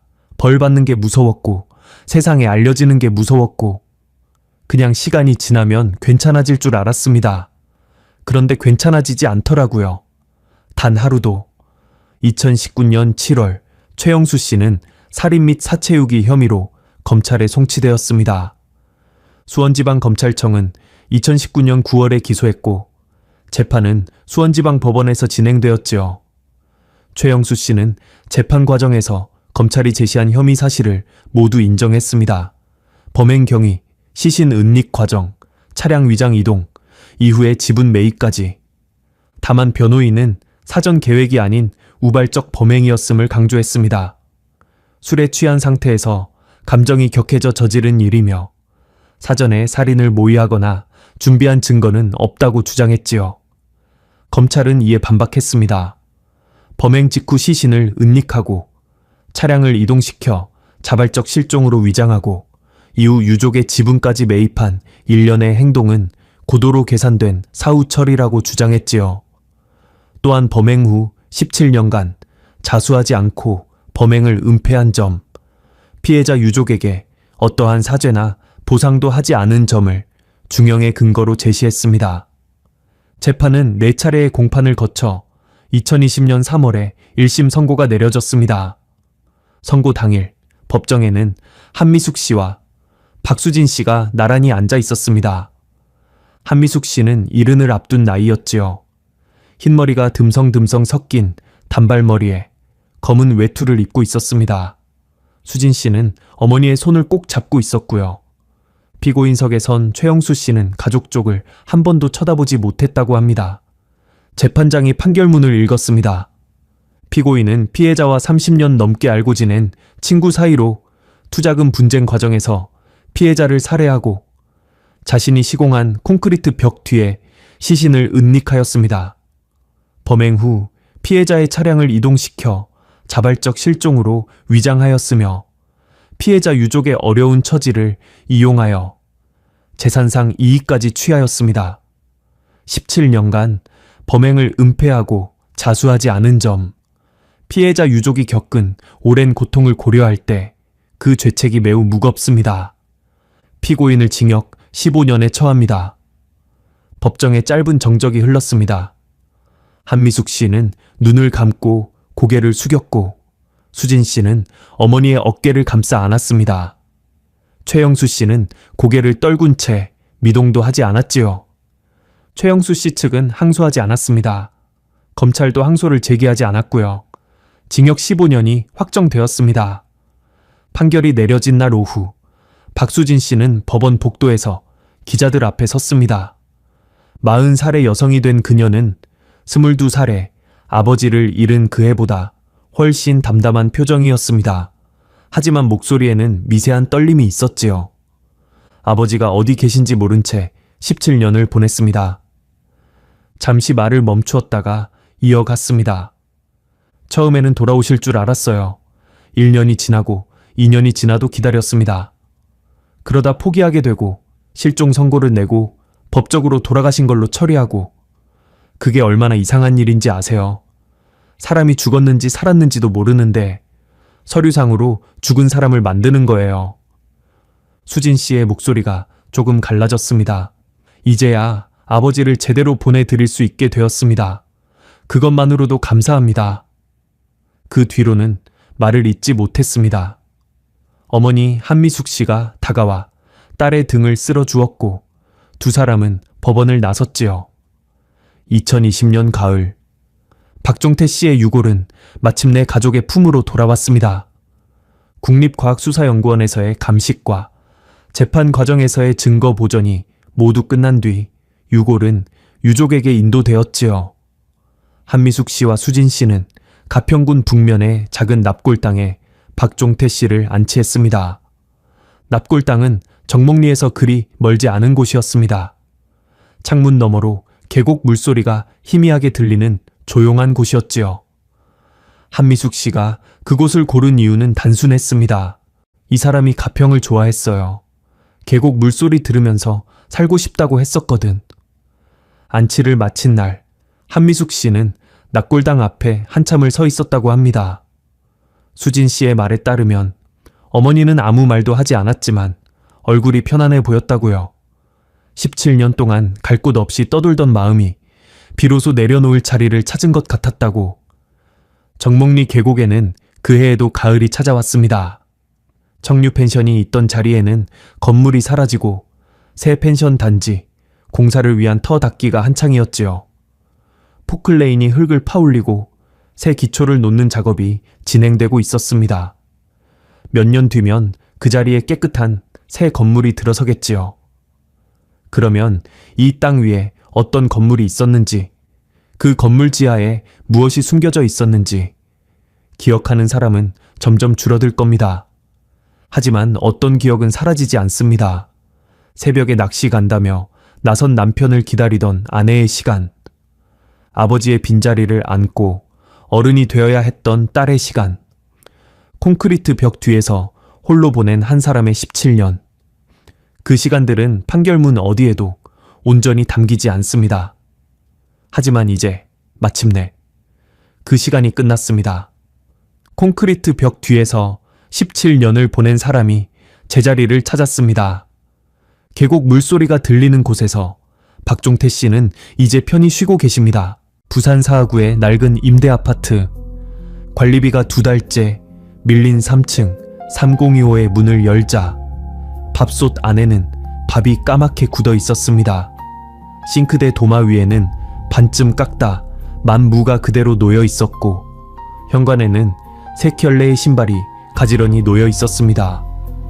42살의 엄마, 19살의 큰딸, 14살의 작은딸. 세 모녀는 그날 밤을 끝으로 흔적도 없이 사라졌습니다. 남편의 폭력을 피해 서울에서 부산까지 내려온 이 가족에게 도대체 무슨 일이 벌어진 걸까요? 경찰은 전 남편을 추적했지만 그에게는 완벽한 알리바이가 있었습니다. 아파트에는 폐쇄회로 카메라 한 대 없었고 이웃 주민 누구도 세 사람이 언제 사라졌는지 기억하지 못했습니다. 그렇게 17년이 흘렀습니다. 그리고 2018년 부산의 한 병원에서 한 통의 전화가 걸려왔습니다.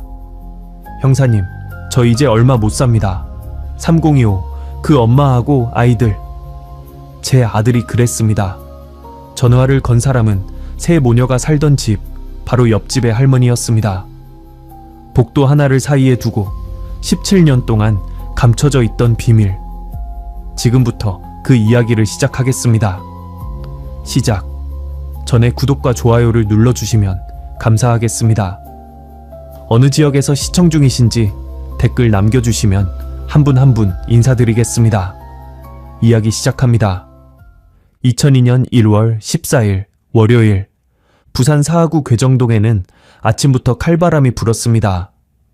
낙동강 하구에서 불어오는 겨울바람이 아파트, 단지 사이를 휘감으며 빨랫줄에 걸린 수건들을 사정없이 흔들어 댔지요.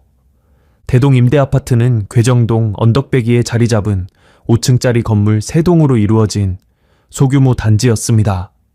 1988년에 지어진 이 아파트는 지은 지 14년이 지나면서 외벽 페인트가 군데군데 벗겨져 있었고 계단 난간은 녹이 슬어 잡기가 꺼려질 정도였지요. 엘리베이터는 애초에 없었습니다. 주민 대부분이 기초생활수급자이거나 일용직 노동자, 홀몸 어르신들이었고 빈집도 드문드문 있었습니다. 관리사무소는 가동 입구 옆 반지에 있었습니다. 사무소라고 해봐야 책상 2개와 낡은 달력이 걸린 좁은 방 하나가 전부였지요. 그 안에서 대동임대 아파트의 모든 관리를 도맡아 하는 사람이 김복자 소장이었습니다. 58살의 이 여자분은 관리비 수금부터 공용 전등 교체, 주민 민원까지 혼자 처리하는 사람이었죠. 그날 아침 김 소장은 관리비 미납 현황을 정리하다가 한 가지 이상한 점을 발견했습니다. 나동 3층 3025 강수님, 11월 분과 12월 분 2달치 관리비가 밀려 있었습니다. 김 소장은 고개를 갸웃했습니다. 3025의 강수님 씨는 이 단지에서 관리비를 가장 꼬박꼬박 내는 사람 중 하나였거든요. 매달 25일이면 어김없이 관리사무소에 직접 찾아와서 봉투에 현금을 넣어 건넸습니다. 소장님, 이번 달 관리비요. 늘 그렇게 조용한 목소리로 말하던 사람이었지요.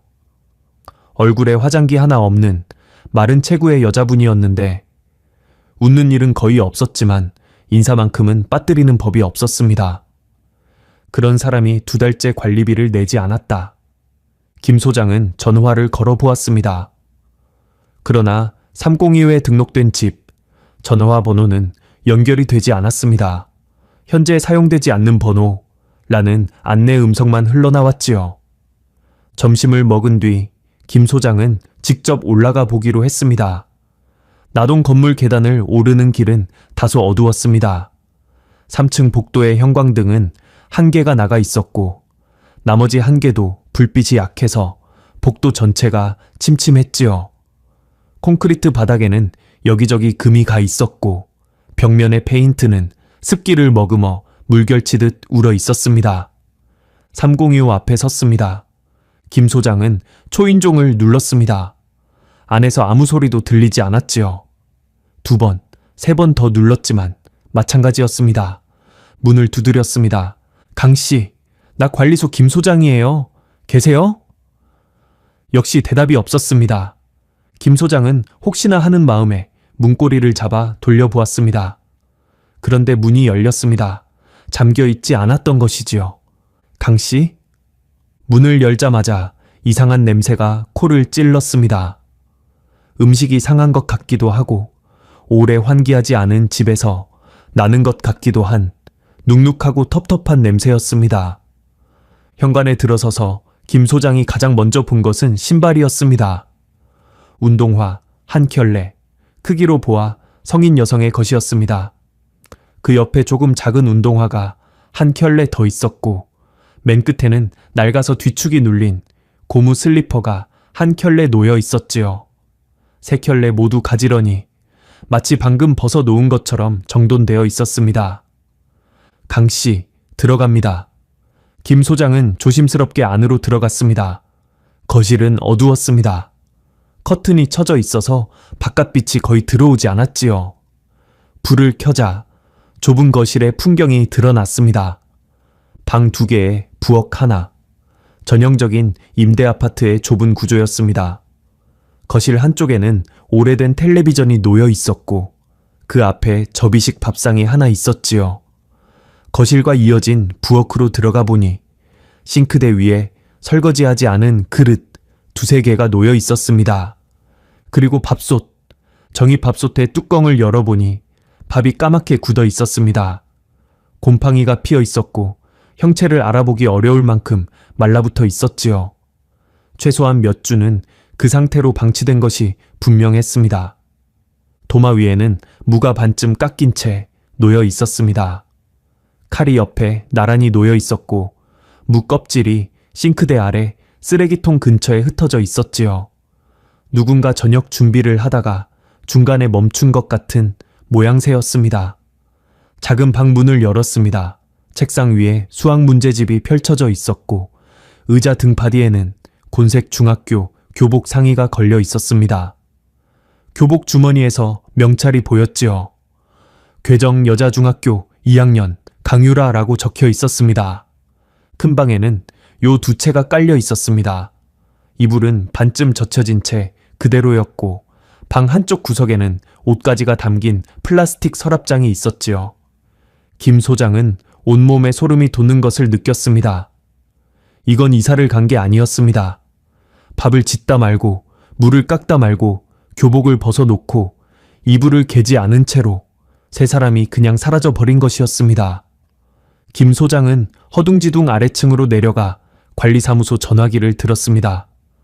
여보세요? 112번이지요? 괴정동 대동 임대아파트인데요. 3층에 사는 세 식구가 안 보여요. 집에는 아무도 없는데 짐이 다 그대로 있어요. 부산사학경찰서 강력반 정혜수 형사가 현장에 도착한 것은 그날 오후 3시 무렵이었습니다.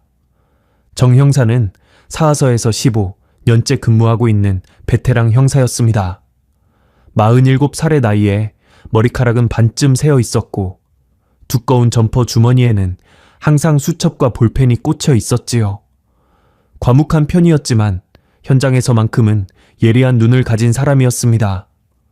정 형사는 302호에 들어서자마자 현관의 신발부터 유심히 살폈습니다. 3켤레, 성인 여성 1명, 10대 2명의 것으로 보이는 신발들이었지요. 겨울인데 실내화만 입고 외출용 신발이 없는 건가? 아니었습니다. 거실 옷장 안을 열어보니 겨울 외투 3벌이 걸려 있었습니다. 두꺼운 패딩 점퍼 하나와 교복 위에 입는 것으로 보이는 짧은 코트, 그리고 얇은 잠바 하나. 외투가 모두 남아있다는 것은 세 사람이 겨울 한복판에 외투도 없이 나갔다는 뜻이었습니다. 서랍을 열어보았습니다. 비닐 지갑 안에 주민등록증, 3장이 나란히 들어 있었지요. 강수님, 1959년 3월 21일생. 강유진, 1982년 7월 8일생. 강유라, 1987년 9월 15일생. 신분증까지 남겨두고 간 것이었습니다. 정 형사는 수첩에 메모하며 중얼거렸습니다. 밥을 짓다 말았어. 물을 깎다 말았어. 신발이 있어. 외투가 있어. 신분증이 있어. 이건 야반도주가 아니야. 야반도주라면 아무리 급해도 신발은 신고 가는 법이지요. 외투 한 벌이라도 걸치는 법이고 신분증 정도는 챙기는 법입니다. 밥솥에 밥을 해놓고 그걸 그대로 두고 떠나는 사람은 없습니다. 이것은 실종이었습니다. 그것도 매우 이상한 실종이었지요. 정 형사는 감식반에 연락해 현장 감식을 요청했습니다. 감식 결과는 다음 날 나왔습니다. 3025 내부에서 채취한 지문은 대부분 세 모녀 본인의 것이었습니다. 외부인의 지문은 확인되지 않았지요. 혈흔 반응 검사도 실시했지만 육안으로 확인되는 혈흔은 없었고 루미놀 검사에서도 의미 있는 반응은 나오지 않았습니다. 집 안에서 범행의 흔적은 발견되지 않은 셈이었습니다. 하지만 정 형사의 직감은 이 사건이 단순하지 않다고 말하고 있었습니다. 주민등록 기록과 이혼 서류를 통해 세 모녀의 사연이 조금씩 드러났습니다. 강수님은 1993년에 이태식이라는 남자와 결혼했습니다. 서울 영등포의 작은 연립주택에서 신혼생활을 시작했지요. 남편 이태식은 인쇄소에서 일했고 강수님은 식당에서 서빙 일을 했습니다. 큰딸 유진이가 태어나고 5해 뒤에 작은딸 유라가 태어났지요. 겉으로 보기에는 평범한 가정이었습니다. 하지만 이태식은 술만 마시면 사람이 달라졌습니다. 1996년부터 가정폭력으로 경찰에 신고된 기록이 3차례 있었지요. 1998년에는 강수님이 갈비뼈에 금이 가서 병원에 실려간 적도 있었습니다. 2000년 4월 강수님은 마침내 이혼을 결심했습니다. 협의이혼 서류의 사유란에는 배우자의 지속적 폭력이라고 적혀 있었지요. 이혼 후에도 이태식의 협박은 계속되었습니다. 전화를 걸어 네가 어디를 가든 찾아낸다고 했고 한 번은 강수님이 일하던 식당까지 찾아와 행패를 부리기도 했지요. 강수님은 서울을 떠나기로 했습니다. 2000년 7월 강수님은 2딸을 데리고 부산행 무궁화호에 올랐습니다. 왜 하필 부산이었는지는 정확히 알 수 없지만 아마도 서울에서 가장 먼 대도시였기 때문일 것입니다. 아는 사람 하나 없는 곳에서 새로 시작하고 싶었겠지요. 부산에 도착한 세 모녀가 찾아간 곳이 바로 사하구, 괴정동, 대동 임대아파트, 나동 3층 3025였습니다. 보증금 500만 원에 월세 없는 임대아파트, 방 2개에 부엌 하나인 좁은 집이었지만 세 사람에게는 처음으로 안전한 공간이었을 것입니다. 강수님은 부산에 와서 2가지 일을 했습니다. 새벽에는 자갈치 시장 근처 횟집에서 생선 손질을 했고 낮에는 사하구에 있는 작은 포장 공장에서 박스 포장 일을 했지요. 하루 12시간 넘게 일하면서 2딸의 생활비와 학비를 벌었습니다. 큰딸 유진이는 서울에서 고등학교를 중퇴한 상태였습니다. 아버지의 폭력과 잦은 이사 때문에 정상적인 학교 생활이 어려웠지요. 부산에 와서는 검정고시를 준비하고 있었습니다.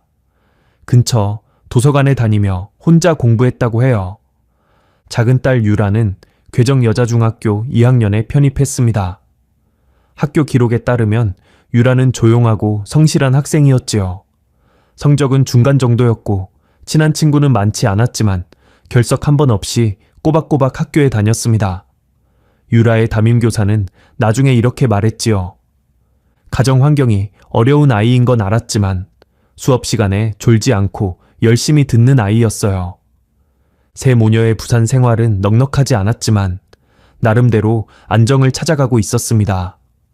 강수님은 매달 관리비를 빠짐없이 냈고 큰딸 유진이는 검정고시 합격을 목표로 공부했으며 작은 딸 유라는 학교에 빠지지 않았지요. 그런 사람들이 어느 날 갑자기 사라졌습니다. 아무 예고도 없이, 아무 흔적도 남기지 않고요. 정 형사는 탐문 수사에 나섰습니다. 가장 먼저 찾아간 곳은 같은 3층 복도를 쓰는 이웃 세대들이었지요. 나동 3층에는 301호부터 3045까지 4가구가 있었습니다. 301호는 빈집이었습니다. 2001년 여름부터 사람이 살지 않았다고 관리소 기록에 나와 있었지요. 3025가 세 모녀가 살던 집이었고, 바로 옆 303회는 박말순이라는 62살의 할머니가 아들과 둘이 살고 있었습니다. 304회는 60대 초반의 남자가 혼자 살고 있었는데, 이 사람은 낮에는 일을 나가고 밤에만 들어오는 생활이라 이웃 사정을 아는 것이 거의 없었습니다. 나는 옆집 사람들 얼굴도 잘 몰라요. 계단에서 마주치면 고개 숙이고 지나가는 게 다예요. 3045 주민의 증언은 이것이 전부였지요. 정 형사가 가장 기대를 건 것은 바로 옆집 3035의 박말순이었습니다. 벽 하나를 사이에 두고 살았으니 무언가 들었거나 보았을 가능성이 가장 높았지요. 노크를 하자 잠시 뒤 문이 열렸습니다. 박말순은 허리가 약간 굽은 마른 체구의 할머니였습니다. 주름이 깊게 팬 얼굴에 눈이 유독 작고 날카로운 인상이었죠. 정 형사가 경찰 신분증을 보여주며 옆집 세 모녀에 대해 묻자 박말순은 현관 문틀에 기대선 채 천천히 말했습니다. 옆집이요? 엄마하고 딸 둘이 살았지. 조용한 사람들이었어요. 마지막으로 본 게 언제입니까? 그걸 잘 모르겠어요. 나는 귀도 잘 안 들리고 밤이면 일찍 자니까. 12월 들어서는 못 본 것 같기도 하고. 혹시 옆집에서 이상한 소리가 나거나 누가 찾아오거나 한 적은 없었습니까? 글쎄, 기억이 안 나요. 나이가 많으니까 기억력이 좋질 않아서. 박말순은 그렇게 말한 뒤 슬쩍 시선을 피했습니다. 정 형사는 그 눈빛에서 뭔가 걸리는 것을 느꼈지만 그것이 무엇인지 정확히 집어내기는 어려웠지요. 노인들 중에는 경찰 앞에만 서면 긴장하는 분들이 적지 않으니까요. 혹시 이 집에 아드님도 같이 사십니까? 아들은 지금 안 있어요. 어디 나갔는지 모르겠어. 정 형사는 나중에 다시 방문하겠다고 말하고 돌아섰습니다. 그때까지 정 형사는 알지 못했습니다. 자신이 방금 마주한 사람이 이 사건의 진실을 처음부터 끝까지 알고 있는 유일한 생존자라는 것을요. 탐문은 아파트 밖으로도 이어졌습니다. 강수님이 새벽에 일하던 자갈치 시장 근처 횟집을 찾아갔습니다. 횟집 주인 오 씨는 강수님을 잘 기억하고 있었습니다. 수님이요. 성실한 사람이었어요. 새벽 5시면 와서 생선 손질하고 아침 10시까지 일하고 갔지. 말수가 적었는데 일은 정말 빠르고 깔끔했어요. 오 씨에 따르면 강수님이 마지막으로 출근한 것은 12월 7일 금요일이었습니다. 그 전날까지도 아무 이상이 없었다고 했지요. 금요일에 퇴근하면서 월요일에 봐요 하고 갔거든요. 그런데 월요일에 안 나왔어요.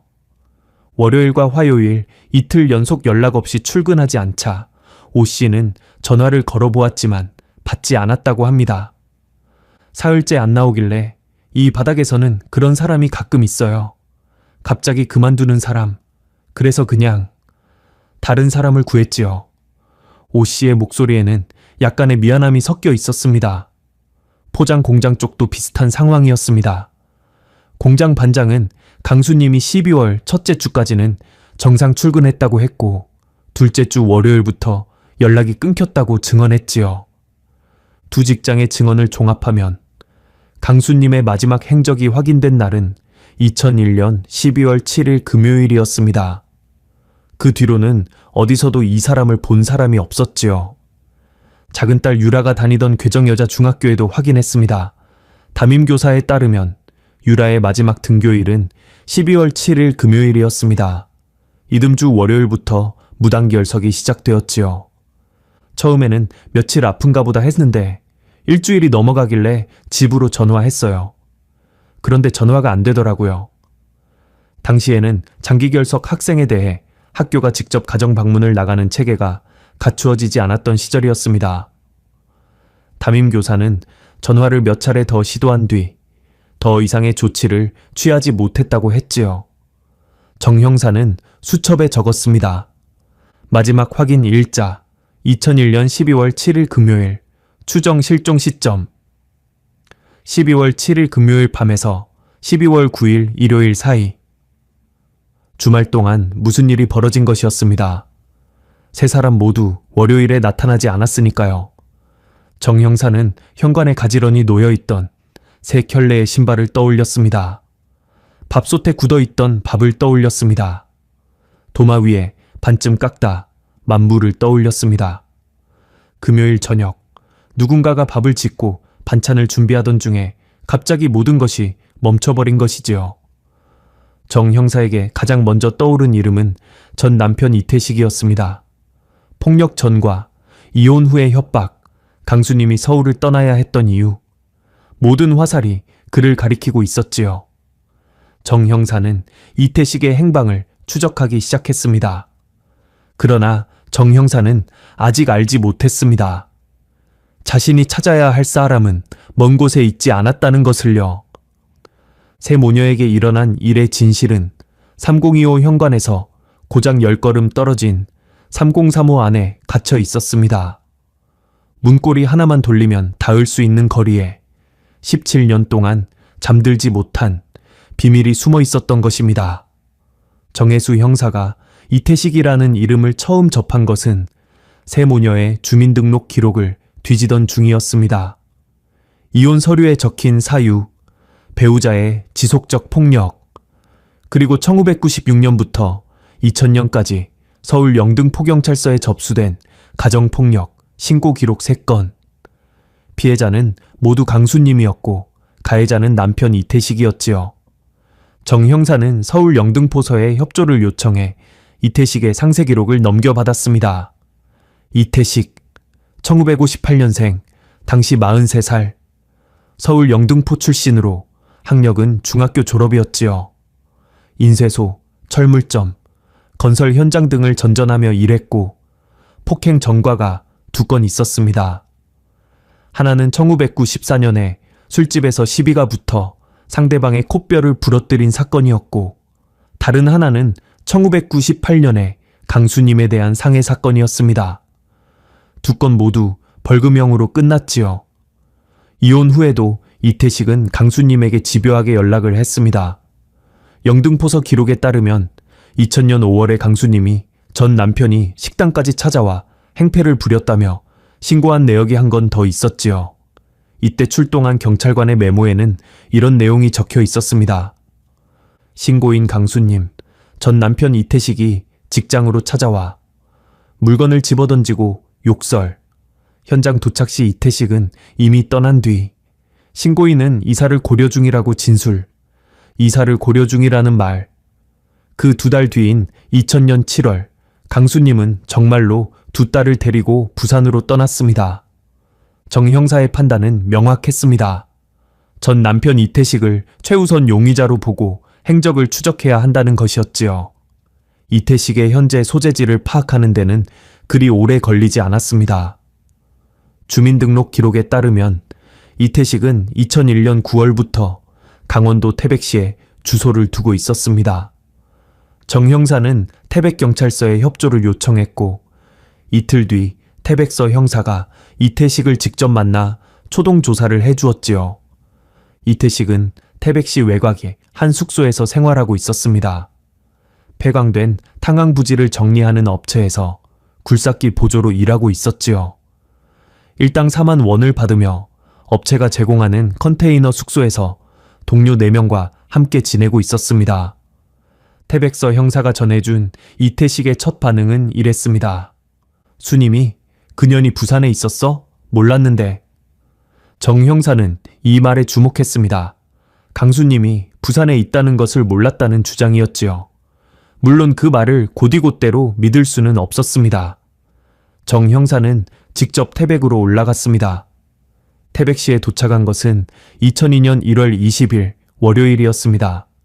상울짜기에 자리 잡은 폐광 정리 현장은 사방이 눈으로 뒤덮여 있었고 컨테이너 숙소에서는 석유난로 냄새가 풍겨 나왔지요. 이태식을 만난 정 형사의 첫 인상은 생각보다 왜소하다는 것이었습니다. 키가 165cm 정도의 마른 체구였고 얼굴은 거칠게 늙어 있었지요. 손가락 마디마디가 굵고 투박했고 왼쪽 눈 위에는 오래된 흉터가 한 줄 있었습니다. 정 형사가 세모녀의 실종 사실을 알리자 이태식의 표정이 미묘하게 변했습니다. 놀라는 것 같기도 하고 불안해하는 것 같기도 했지요.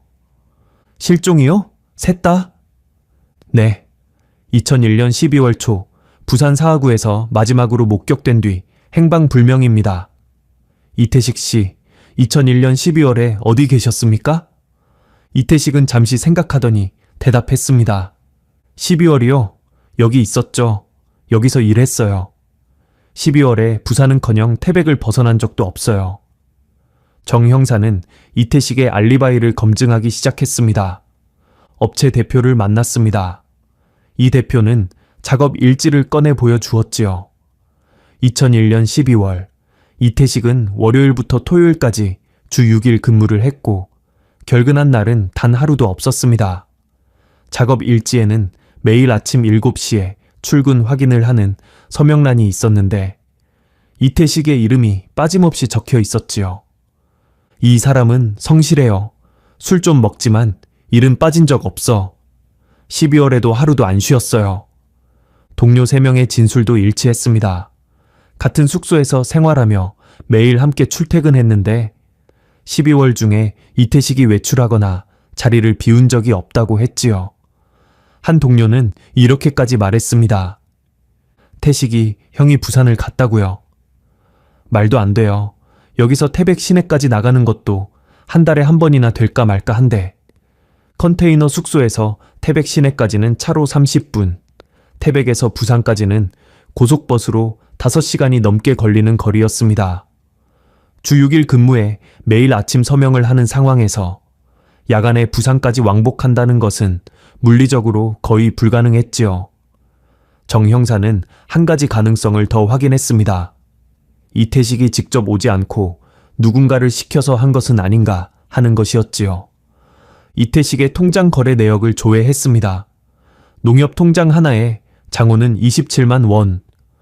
2001년 12월에 거래 내역을 보니 일당이 월말에 일괄 입금된 것 외에는 특별한 출금이 없었습니다. 누군가에게 큰돈을 보낸 흔적은 전혀 없었지요. 전화 통화 기록도 확인했습니다. 이태식이 사용하던 휴대전화의 12월 통화 기록에서 부산 지역 번호인 051로 시작되는 번호는 단 한 건도 없었습니다. 강수님의 전화번호와의 통화 기록도 없었지요.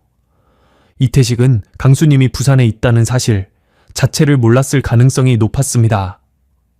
형사님, 나는 안 그랬어요. 이태식은 마지막으로 이렇게 말했습니다. 정 형사는 그 얼굴을 오래 들여다보았지요. 거짓말을 하는 눈인지 아닌지 20년 넘게 형사 생활을 한 정, 형사의 감으로도 단정 짓기는 어려웠습니다. 하지만 증거는 증거였습니다. 알리바이는 견고했고 돈의 흐름도 통화 기록도 이태식을 의심할 만한 물증은 아무것도 나오지 않았지요. 정 형사는 무거운 발걸음으로 태백을 떠났습니다. 부산으로 돌아온 정 형사는 수사 방향을 넓혀야 했습니다. 전 남편이 아니라면 다른 가능성을 찾아야 했지요.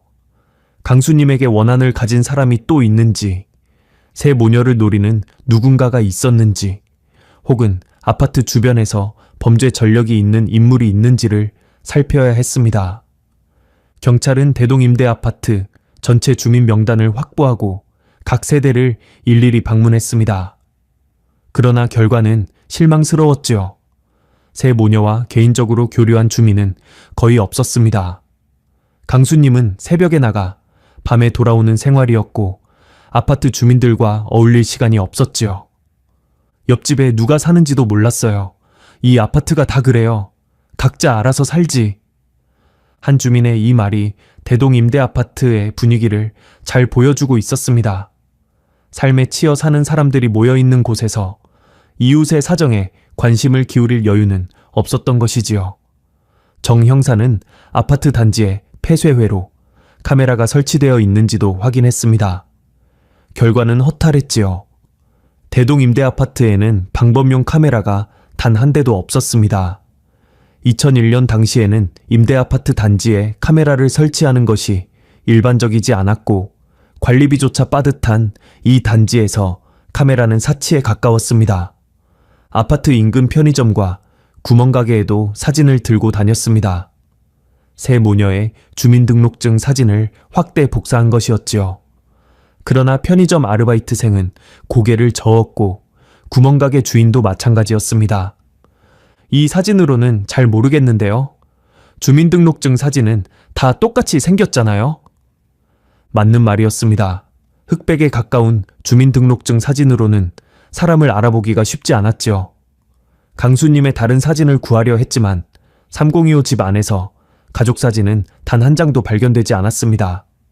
서울에서 도망치듯 떠나온 사람이 추억을 챙길 여유가 있었을 리 없었지요.